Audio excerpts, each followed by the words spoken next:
Hey all, this is Nick from the Human Restoration Project. I've been meaning to do a video for a while about how I got my students started on their project-based learning journey that we then spend the semester working to try and answer a self-generated question.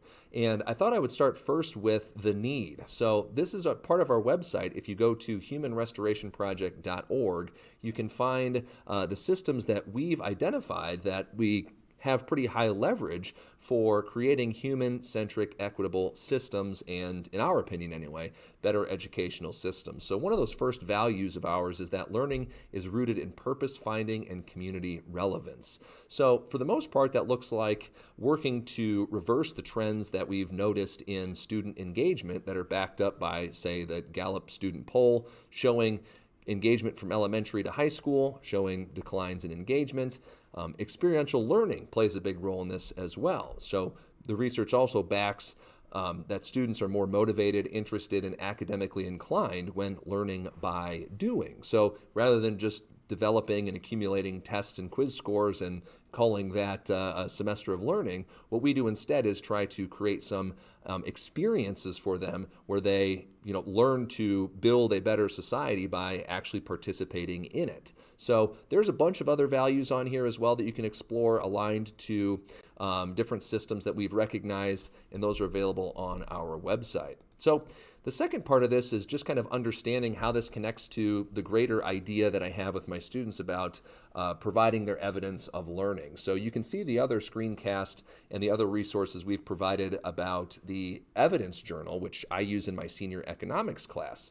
So the first part of completing this work with my students really entails having them understand the why. Right? You don't just jump right into, hey, we're going to do this big project. It's about building a bridge between their understanding of the quote unquote real world, that adult world outside of school, and what school values in terms of academics and grades and those kinds of things. So I tell my students that to meet all the goals of this course, we got to do two things. We got to use and keep an evidence journal. That's going to help us support competence and autonomy, but we also participate in open-ended project-based learning to support the values of relevance, connectivity, and community. And this comes back into the goals that I have for the class. The first goal is to develop competency in economic concepts, and that might be the more traditional stuff that you find in an econ class. We also have a requirement in the state of Iowa that students take a financial literacy course at some point, so we have to roll up those into our econ class as well.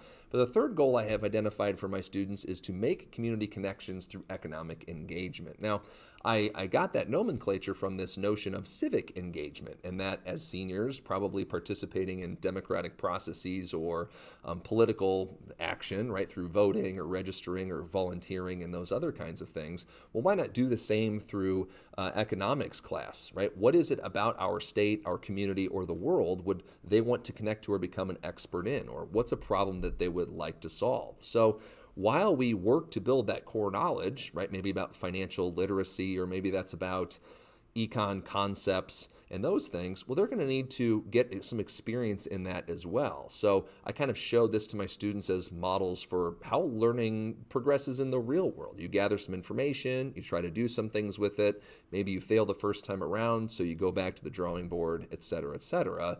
A linear path over time, but beset by these peaks and valleys. And then, right, as our core knowledge grows and our experience grows, that just sort of encompasses, everything that we can do in the world outside of school. So then I ask my students, what does that experience in economic engagement look like? And that's them. I can't do that for them. I can't engage in community connections for them. So I literally just ask them that question. And I use a tool called Poll Everywhere just in the first couple of days of class and just ask them this right at the outset. So that this is something that we can come back to, but also it's something that students are thinking about even in the first 1 or 2 days of school. What is it that you want to know? What's a problem you'd like to solve? And you can see a sample of the student responses over here about finance, about making the world more beautiful and vibrant through art, about solving essential problems, solving social and racial inequality, becoming an expert in helping others with mental issues, A lot of students interested in starting up their own businesses, help improving the environment, architecture, global change, biology, etc. So these are things that in the scope of a normal economics class are not things that I would otherwise make space for. But if we think that these kinds of community connections are valuable and students think they are valuable, well, how can we make a space for them? So in trying to understand this project-based learning as a process, I basically just tell students that their project has to meet these 5 criteria. So in lieu of a complicated multi-tiered rubric, it just has to have these 5 things, all right? It has to ask and answer a self-generated question. So what do you want to know about the world? How can you know more about it? How do you answer that question? You have to make a community connection. So is there an expert or a connection to the local community that you can talk to about your question? Now, that doesn't have to be super local. If we can find statewide, it could be national, it could be global connections as well, but we're going to start as close to home as we can. And oftentimes students actually look to their immediate family, which is a great little connection as well. So we have to develop a product. So not something that they would have to sell, which is often what students think, but just how are you going to represent your learning? It has to answer your question, make a community connection, and be created with an audience in mind. So I tell students that authentic work requires an audience. If you were going to write a book, you would want people to read that book. If you were going to record a song, you would want people to listen to that song. You would publish that work, right? So we say that, okay, well, you have to develop a product, and that can be whatever it is that you want to be. I've had some students make a podcast or create a video journal. Some students give a class presentation. I've had other students write research papers, whatever the idea might be.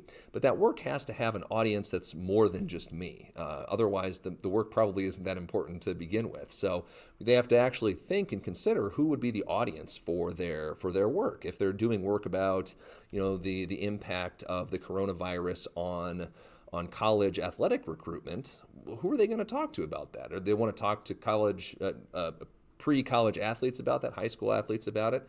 If we're going to give a presentation on mental health, or if their topic is mental health, maybe the audience is the whole classroom to help raise awareness for that kind of issue. We could, Zoom somebody in from who's an expert on a topic from the local community or from a state university or whatever the case might be. So that part is just wide open as far as those requirements go. But you have to be able to gather and respond to feedback. So we'll come up with a set of questions, perhaps that we have audience members ask, and then we'll gather that feedback from them at the end of a presentation. Or I've had students who've designed websites through Google Sites, and we'll put a form on there or a comment page, so as we encourage students and post that work publicly, they can go through and get some feedback as well. There's a lot of ways to get feedback. If we put videos up on YouTube and we share them, right, we can look at the likes and the comments and the views and those kinds of things as well. So the work has to have those things. Now, again, the connection to the evidence journal then is, right, if the goal is to make community connections through this kind of engagement, and in order to get on the board, they have to complete the research agreement. Now, that's something that I'll talk about here in just a second as well. And then once they're on the board, they can progress through these work reports, and then pre-conference with me prior to connecting their product to their audience. Then that's obviously a big part of it on their end. And then once they're finished, we'll do a final reflection. We'll kind of go through the feedback, talk about what worked and what could have gone better, and any questions they still have too. So that's at the end of the process, obviously. Now, the way that this thing works to arrive at a research question comes in a couple of rounds. So round 1 is just the pure, raw brainstorming. Now we'll talk about that more specifically in a minute. Round 2 then is refining and discussing the research question criteria, and then round 3 entails selecting the research topics and completing that agreement. Now, in pre-COVID times, it used to be the case where I would just have giant sticky notes or butcher paper, and we would just, every question, idea, or topic would go on a different sticky note, and we just have these big poster papers full of sticky notes that we could move around and sort of group together and consolidate as we needed to. But obviously, in a social distant environment, that doesn't work as well. But the goal is the same, to generate as many potential questions, ideas, or topics as possible. So to bring that into into like a socially distant, maybe remote world, I just created a Jamboard with this same slide sort of attached to it and used the first one as an example. So I generated some stickies about things that I might want to know about and then grouped them together to sort of model that for students, and then had them in their, socially distant groups here actually create their own sort of sticky note slide. So every single idea or question that they had just got generated onto a sticky note. And then we go through a part 2 of that process. Then they have to actually sort these and categorize them. So you can see group 1 has a tech category about VR, creating better graphics. Will humanity ever achieve faster than light travel? They've got a stock market and money, which is interesting in the context of GameStop and Reddit and things, which is in the news. The IRS clearing the national debt, about health and medical issues. None of these necessarily COVID related. Tendinitis, tinnitus, healthcare, affordable healthcare, important things, random ones that don't necessarily fit in there but could be important. What is life? The definition, the meaning, the point, etc. So group 2, you can kind of see they have social questions, technology, the mysteries of life, prices and wages, consumer goods. Some of them, more or less serious, how to make a podcast, archaeology versus grave robbing, how has COVID affected the economy, some really sort of the great raw materials here of what we're putting together here. A McDonald's category for group 3, money and travel, what country is the best, how to travel for cheap, how to travel as a job. Some things exploring college options. For a lot of my seniors, that's the next step for them. What is college? Do they need to do that? Is a college degree really worth it, etc.? Where did Covington's curly hair go? So COVID, education, money, etc. Okay, so we just go through that process. Now for the second part of that, we actually work to then refine and discuss the research question criteria.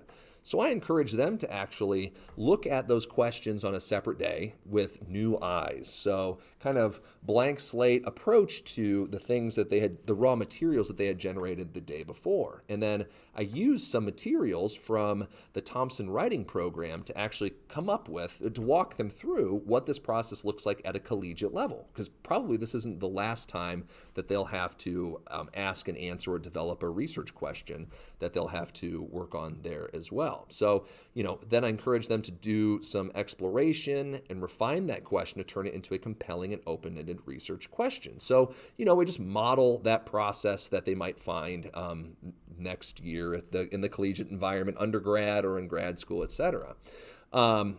So what I frame it as is the raw materials that we started out with yesterday might be ready to go. Probably not, but they might be ready to go. And so if they're not, I've taken those sticky notes and I've translated them and evaluated them on a red light, yellow light, green light scale. And I'll show you what that means in a second. But the red light means it could be a great topic or a question, but it's nowhere near ready to go yet, right? Yellow light means, okay, we're kind of getting closer here. There's something, we're on the right track. This could be part of a bigger argument. And green light means you could copy and paste this into your research agreement and have this ready to go, today. So then again, I walk them through some models. What's the cost of college? That's an important question, but that's not a good research question because we don't know what college. Is it in-state or out-of-state? Is it private? Is it public, right? Is it community college? Whatever the case might be. Has the cost of college gone up? Too narrow of a question. So we're going to need to sort of broaden things out. Why is college so expensive? We need to pick maybe a specific university or a category of universities to look at. We need to have some angles of analysis. So maybe a better way of asking this is, well, what is the impact of increasing costs at a particular university on different groups of students? So, that invites some good community connections there, doesn't it? Because then we can say, well, you might know college students. You might know people who have attended college. Let's talk to them about the increasing costs at these local, community colleges or public universities, okay, or private schools too. So that invites a more interesting question, okay? Jobs could be a really interesting question that students want to explore more of. What kinds of jobs are there? Important question, but the answer is like all the jobs, right? So what kinds of jobs are available in mental health? Well, that might be too narrow. How can we massage that mental health idea a little bit to get a better response? What are the pros and cons?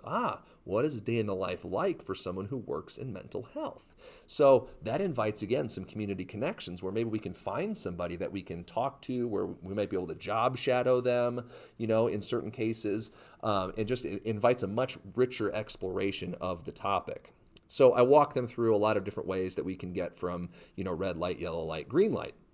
And then I take all those sticky notes that they generated in the first round of topic generation, and I do a final set of categorization, all right? So I condense all the categories down. So these are all the period 3, for example, ones that had to do with technology. Red light, yellow light, green light, okay? Computers. Important topic, but what are careers in computers, okay? We're getting closer here. How do you make video games? Coding, okay. What are the pros and cons of applying coding languages and how they're applied? Interesting. How do you make a podcast? That one's really cool. You could actually, walk us through as a class the process that you use to create a podcast and sort of showcase that for us. That's neat.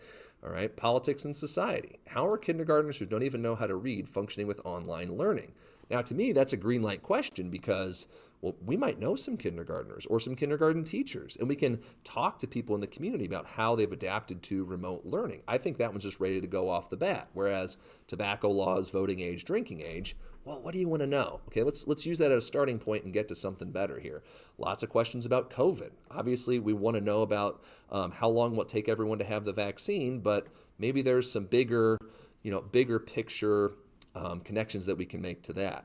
How has workload in various sectors been impacted by COVID? Again, invites good community connections. Let's talk to your parents and see how work has changed. How has school changed? How has, entertainment changed? All those other kinds of things too. So you can see these examples as we go through it. And students have access, and I encourage them to add more things onto here, et cetera. But the goal, of course, is to get to green, and then as I tell them, to get to work.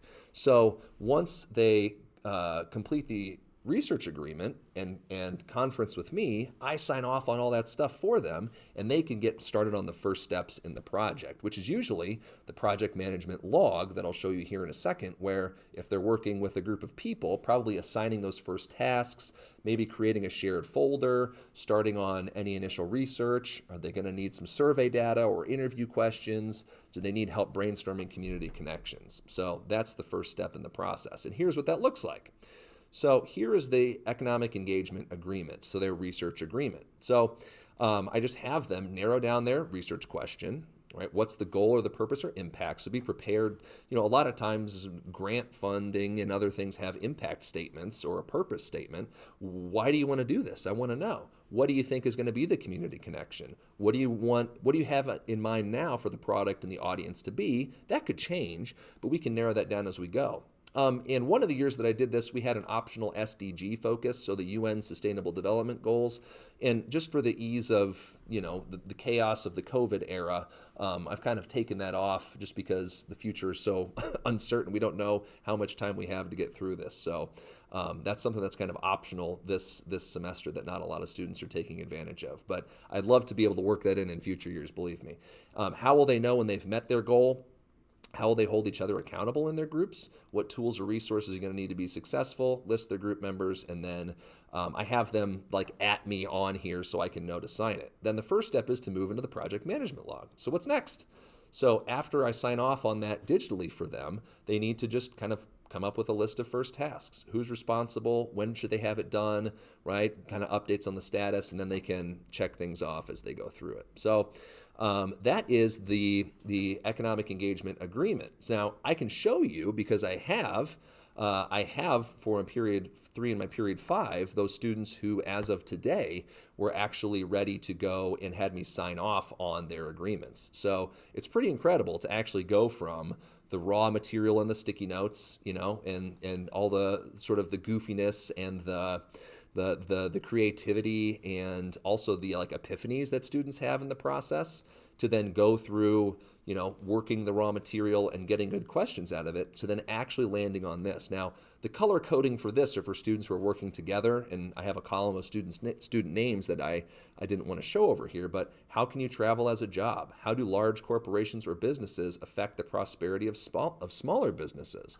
How does an invention get patented? There's a student whose uncle is a patent lawyer. So they're going to actually interview the student's uncle about the pitfalls, the things to avoid, the most common issues in patent law. How cool is that? Is going to college for everyone. I've got a group of student athletes who wants to work on what's the impact of COVID on college sports recruiting, talking to their coaches, talking to high school athletes, all those kinds of things.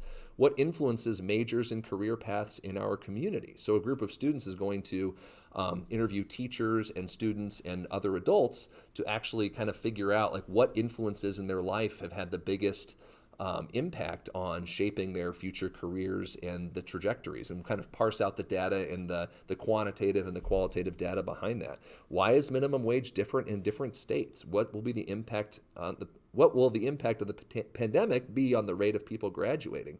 What changes would our economy see if all forms of restaurants closed permanently? That was an interesting conversation. A student said we kind of got a preview of that with the closures and lockdown of COVID, but what if that sector of the economy vanished entirely? I thought that was a really cool question to pursue. Plus, the community connection is neat. We can go reach out to local business owners and stuff too. What are the benefits and drawbacks between different coding languages?